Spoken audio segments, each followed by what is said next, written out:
E agora vamos então com ele, jornalista Chico Lima, do quadro Olhar pelo Mundo. Eu estou curioso para saber algumas notícias aí do mundo afora, dos Estados Unidos, lá no sul, ali da América do Sul. Enfim, cadê o Chico? Bom dia, Chico. Tudo bom, Chico Lima? Tá chegando? Se não tiver, não tem problema. Opa, ouviu a voz do Chico Lima, estamos alinhando agora a imagem. Olha aí, imagem e som, já tudo sintonizado, alinhado. É um prazer, Chico Lima, conosco aqui no Cidade Viva, mais uma vez, falando de assuntos internacionais. Vamos de um por um. Qual é o primeiro assunto que você vai abordar aqui hoje pra gente?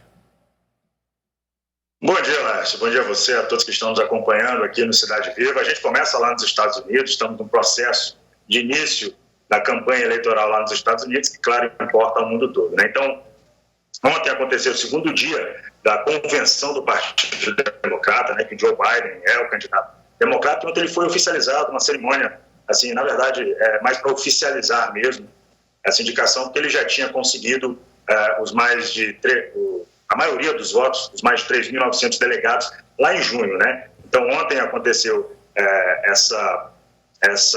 o segundo dia dessa convenção, que está sendo realizada de forma inédita, viu, Lex? Por conta da pandemia, é uma convenção totalmente virtual. Ontem teve a participação do ex-presidente Bill Clinton, que fez duras críticas ao atual presidente Donald Trump. O Bill Clinton, que foi presidente dos Estados Unidos durante 8 anos, ele disse que o Trump não tem conseguido gerenciar o país, que na verdade ele está levando ao país ao caos, no momento em que se devia ter consciência, estabilidade no país por conta da pandemia. O Trump não assume as responsabilidades dele, fica colocando culpa em outras pessoas, em outros países, enquanto os Estados Unidos se afogam no caos. Lá já são mais de 170 mil pessoas que morreram por causa do coronavírus, e o Bill Clinton fez essas críticas também ao presidente Donald Trump, assim como também quem fez críticas ao Donald Trump foi a Michelle Obama, a ex-primeira-dama, mulher do ex-presidente Barack Obama. Ela também fez as mesmas críticas, disse que o presidente Donald Trump ele não consegue agregar, ele não consegue unir o povo americano, que é algo que se precisa fazer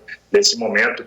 Principalmente, ela também falou a respeito da quantidade de pessoas desempregadas lá nos Estados Unidos. A taxa de desemprego já chegou a 10%, o que é realmente algo bastante preocupante, principalmente por conta da pandemia. Então, o Joe Biden foi oficializado, né, foi a coisa mais formal para colocar ele como atual candidato do Partido Democrata, que vai enfrentar o presidente Donald Trump, que é do Partido Republicano, que ainda não teve a convenção. A convenção também vai começar a partir da próxima semana, lá nos Estados Unidos, e o presidente Donald Trump vai assumir ou aceitar a indicação do Partido Republicano para que ele possa concorrer à sua reeleição lá nos Estados Unidos. A convenção do Partido Democrata, né, do Joe Biden, acontece ainda hoje. Hoje vai discursar o ex-presidente Barack Obama, e amanhã o próprio Joe Biden vai fazer o seu discurso ao vivo, aceitando, enfim, essa questão mais burocrática, mais protocolar, para que, enfim, a campanha nos Estados Unidos possa começar. A eleição lá acontece no dia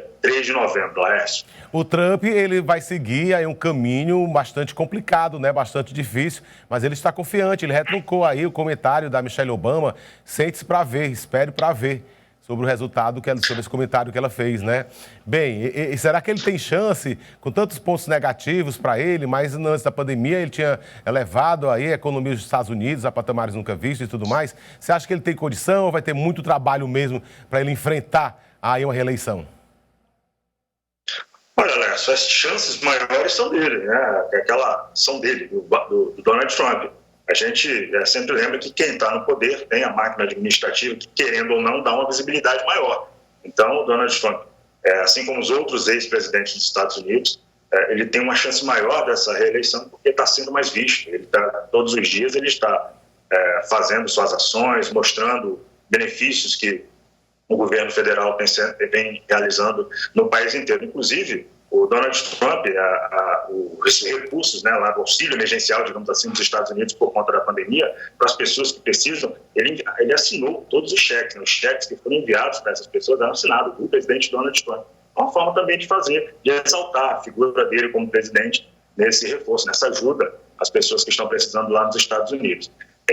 As pesquisas, a gente falou isso da última vez, as pesquisas mostram o Joe Biden em torno de 14 pontos à frente do Donald Trump. Pesquisas eleitorais que podem mostrar uma realidade do momento, mais para frente precisam ser refeitas, e que também não quer dizer necessariamente que o Trump vai perder por essa diferença, pelo contrário, ele pode até ganhar, até porque, relembrando novamente, a eleição lá nos Estados Unidos ela é feita por meio de delegados. O voto total, o voto bruto da quantidade de pessoas não interessa, interessa a quantidade de delegados que se consegue em cada um dos 50 estados lá. Então, mesmo que o Trump perca na quantidade de votos, se ele ganhar uma quantidade maior de delegados, dependendo do estado em que ele conseguir esses votos, ele é eleito, como aconteceu na última eleição, em que a Hillary Clinton, a ex-primeira-dama, né, a mulher do Bill Clinton, ela ganhou uma quantidade maior de votos e acabou perdendo a eleição, porque o Trump conseguiu mais delegados. Mas as chances dele são muito, muito grandes. Ele, por estar no governo, por ser o atual presidente, as chances dele são maiores. Aliás, inclusive, se ele não ganhar essa eleição, ele vai ser o primeiro presidente que não conseguiu se reeleger lá nos Estados Unidos. Vamos carimbar o passaporte, decolar e aterrissar aonde? Para trazer mais notícia de que local?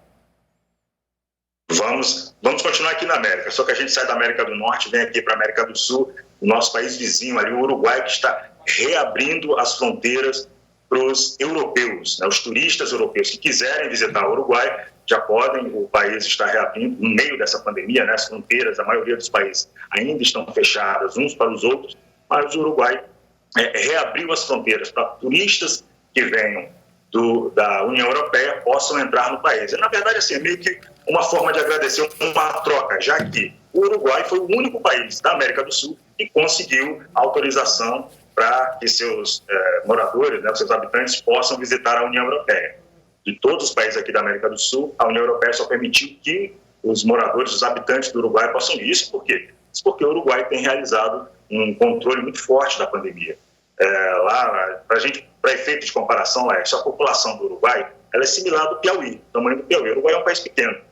Lá eles têm em torno de 3 milhões e 400 mil habitantes, aqui o Piauí tem 3 milhões. Então, é mais ou menos a mesma quantidade de habitantes. Só que, para você ver a efeito de comparação, como a situação do Brasil é bem pior. Aqui no Piauí, com essa mesma quantidade, mais ou menos a mesma quantidade de habitantes, a gente já tem 1.600 mortos, mais de 1.600 mortos por causa do coronavírus. Lá no Uruguai, eles só tiveram 40 mortos. Claro, são vidas que se perderam, mas quando a gente compara com a quantidade da população, é algo bastante razoável. Então, por conta disso, o Uruguai está numa situação confortável, já reabriu as fronteiras para quem vem da União Europeia, mas aqui da América do Sul não, principalmente do Brasil. O Uruguai continua fechado para os turistas que vierem da América do Sul, da América do Norte também. Essa autorização diz respeito apenas aos turistas que vêm da Europa. Por hora, os vizinhos aqui, tanto da América do Sul quanto do próprio Mercosul, aqui Brasil, Uruguai, Paraguai e Argentina, eles não vão poder entrar lá no Uruguai por conta do risco de descontrole da pandemia do coronavírus nesse país, Laércio. Tem um assunto que a gente vai abordar, que você vai trazer, um assunto refrescante, né? Onde nasceu um panda. Na China já é normal nascer panda por inseminação artificial, mas pela primeira vez foi nos Estados Unidos. Vai falar nisso antes ou tem outro assunto para falar depois? Não, é isso. É uma panda gigante, né, que moradora do zoológico de Washington, lá nos Estados Unidos, como você anunciou. Ela mora lá, vive lá desde 2000 e, por conta dessa inseminação artificial, ela está grávida, né? O que é algo raro de se acontecer. E o pessoal festejou muito, colocaram o ultrassom dela na internet. Várias pessoas foram lá para ver o ultrassom. A suspeita até é de que sejam 2 pandinhas que ela está grávida ali. Costuma ser bastante comum os pandas eles terem uma gestação dupla, né? Geralmente acontece. E aí os preparadores lá do zoológico, os veterinários, eles estão adaptando o ambiente, porque geralmente quando nascem 2 filhotes, a mamãe panda costuma cuidar só de um e deixa o outro meio de lado, né? Coisa da espécie. Então eles estão já se preparando para poder cuidar desse outro panda que eventualmente vinha a nascer e também eventualmente seja deixado de lado para cuidar. O fato é que é uma notícia, assim, realmente, como você falou, para aliviar um pouco a tensão, deixar as pessoas um pouco mais tranquilas. Tanta notícia ruim que a gente tem recebido, né? Então, os moradores lá de Washington, quem quiser acessar também o site do zoológico de Washington, colocou o ultrassom da mamãe panda lá. Tem muita gente que está acessando para poder acompanhar de perto. Já que, embora o zoológico de Washington já esteja aberto, o zoológico já reabriu, depois da pandemia do coronavírus, a ala dos pandas está fechada justamente para que a mamãe panda lá, a Mei-Chang, ela possa ter tranquilidade nessa gestação até que os filhotes possam nascer. Por hora, a gente pode acompanhar só tanto o ultrassom também, como as câmeras de vídeo que estão lá no recinto dos pandas do zoológico de Washington. Bora aquecer esse assunto, Chico Lima.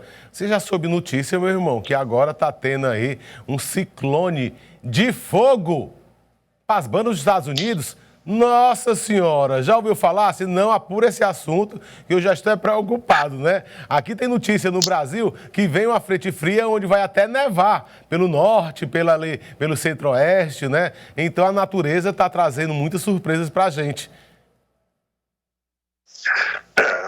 Aquecimento global provocando essas mudanças, essas alterações que tem muita gente negando aí, mas que estão visíveis.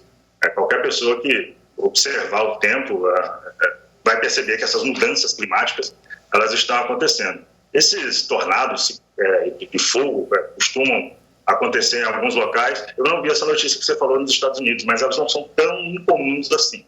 Acontecem invariavelmente, principalmente nas regiões que estão muito quentes. O próprio tornado, ele ocorre justamente por conta da mistura de um vento frio com um vento quente, acaba causando aquele ciclone, que é algo preocupante, onde acontece. A gente já teve trombas d'água aqui também, que fazem parte disso, lá na região sul, e não eram tão comuns, são algo raro de se acontecer, mas que a gente tem visto cada vez uma frequência maior. Esse caso aí que você falou, da possibilidade de nevar em algumas áreas, a gente explica ao telespectador que já nevou em algumas cidades aqui do Brasil, mas em determinadas áreas nunca nevou e há essa possibilidade de cair neve, que é algo preocupante. São Paulo, por exemplo, eu não me lembro que ele tenha nevado lá em São Paulo e já tem forte indício que vai cair neve por lá.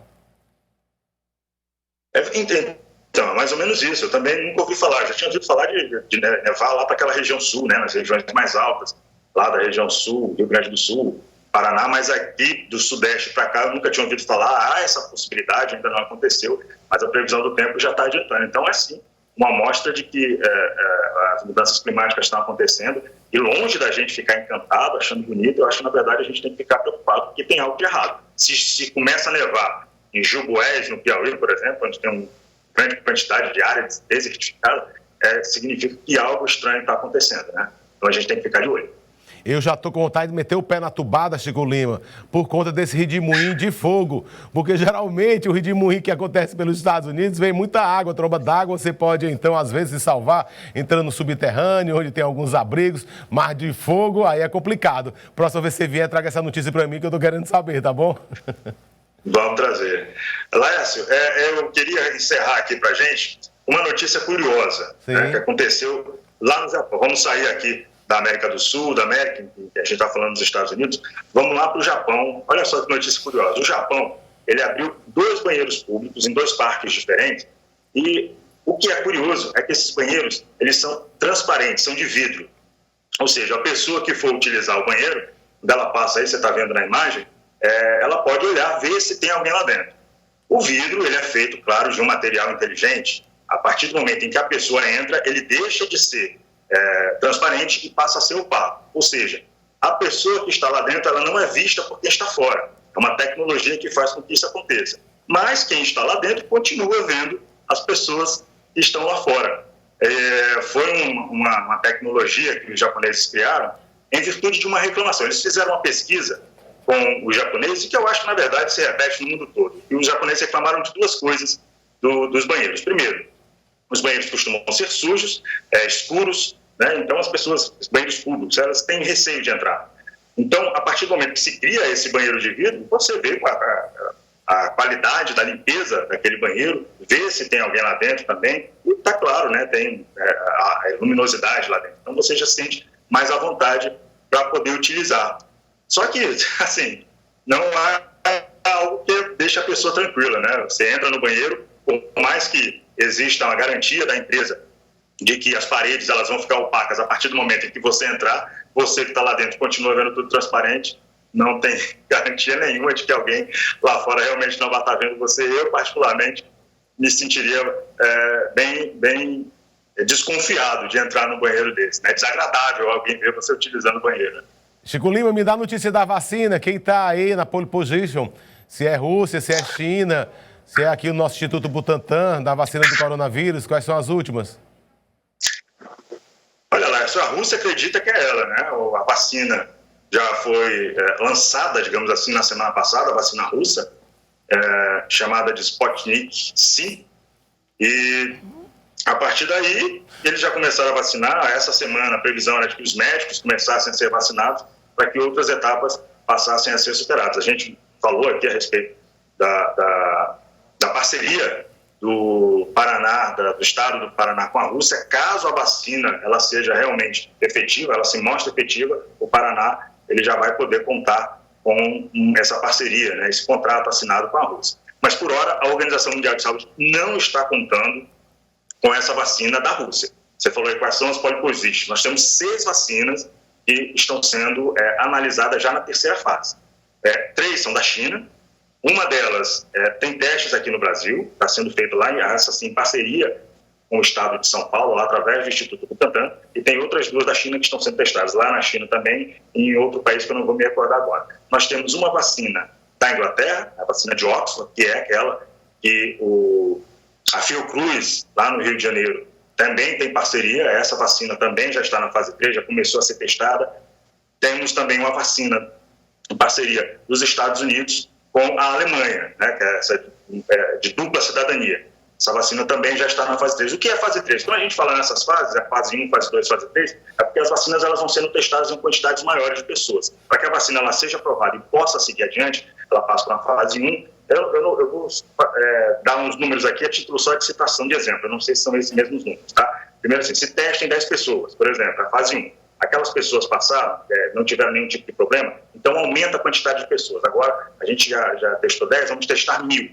Então, eles testam 1.000 pessoas, vacinam essas pessoas, analisam para saber que tipo de reação elas tiveram, se a vacina foi efetiva ou não. E a partir daí, deu certo, aí vai para a fase 3, que é essa que essas vacinas já estão, essas 6 que a gente citou. Então, onde há uma vacinação de um número maior de pessoas, as pessoas precisam ser analisadas, saber que tipo de reação elas tiveram às vacinas, e a partir daí, sim, a partir da fase 3, essa vacina ela já vai ser autorizada ou não para poder ser comercializada e imunizar as pessoas. É por isso que há essa esperança de que a vacina ela saia logo, antes do final do ano, porque nós já temos 6, essas 6 que eu citei, e elas já estão na fase 3 da vacina. 2 sendo testadas aqui no Brasil, essa da China de São Paulo e essa de Oxford, da Inglaterra, lá no Rio de Janeiro. Então, para nós aqui, aparentemente, essas são as 2 que estão na pole position, porque elas estão bem encaminhadas, isso é algo que a Organização Mundial de Saúde fala, inclusive, principalmente a de Oxford, né, já está bem encaminhada, e a partir daí,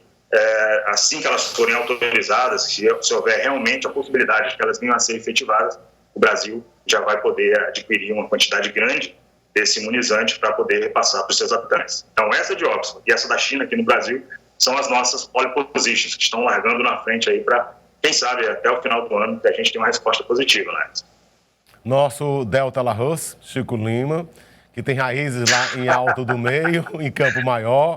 E eu gostaria que você prestigiasse pelo menos uma dúzia de pessoas daquele pedaço de chão ali, nas imediações do Chico Nunes, onde tem o melhor capote, onde tem o melhor doce de caju, castanha, que já está quase no tempo disso. Digam alguns nomes de lá, seus pais, suas mães, o nome do pessoal de lá, do Alto do Meio, de Campo Maior. Claro, lá tem a minha avó é de lá, a vovó Rosa, tem as minhas tias, a tia Conceição, a tia Tânia, o Chico Neto, que é bastante conhecido lá, trabalhou numa agência da Caixa Econômica. Ali você sabe que quando uma pessoa trabalha num banco, numa cidade pequena, todo mundo conhece. Não tem o Chico Neto, tem a tia Vera, esse pessoal que trabalhou ali, bastante conhecido. Tem os meus tios, meus primos também estão lá, a Mariana, a Silvia, o Sérgio, meu primo. Enfim, a minha família toda de lá, a gente mesmo que... Eu tô com muita saudade porque a gente não tem podido sair de casa esses dias, né? Verdade. A minha mãe tá aqui em casa comigo, minha mãe também mora lá, mas tá aqui em casa passando essa pandemia comigo. Tá louca de vontade de ter minha avó e a gente... Um beijo grande na minha vozinha, tô com muita saudade, vó. Obrigado, meu irmão. Até a próxima, tá bom, Chico Lima? Sensacional, um orgulho. Com saudade de ouvir, tô fraco, naquelas Campinas de Campo Maior, que é sensacional, tá bom? Valeu, Chico Lima!